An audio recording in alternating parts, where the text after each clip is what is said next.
In this video, you'll learn how to unlink Google from MailChimp effectively.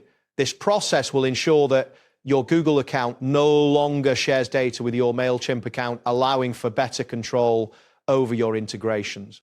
Begin by opening your web browser and navigating to the MailChimp homepage. You can achieve this by entering the MailChimp URL into our address bar. Once the page loads, you will see the MailChimp dashboard, which includes your account details and various options for managing your campaigns. Next, look for the option labeled Integrations on the dashboard.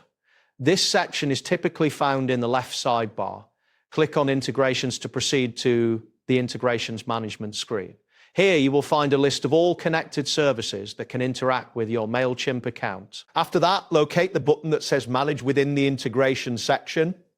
Clicking this will take you to a new page where you can oversee your connected accounts. This page lists all services, including Google Analytics that are currently integrated with your MailChimp account. Once this appears, find the drop-down menu that allows you to manage your connections. This menu is usually represented by a downward arrow or similar icon.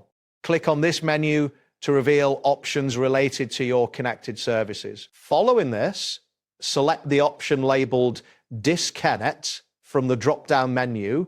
This action prompts MailChimp to sever the connection with Google. You may receive a confirmation prompt indicating that this will stop data synchronization between Google Analytics and MailChimp. You will then be prompted to confirm your decision to disconnect.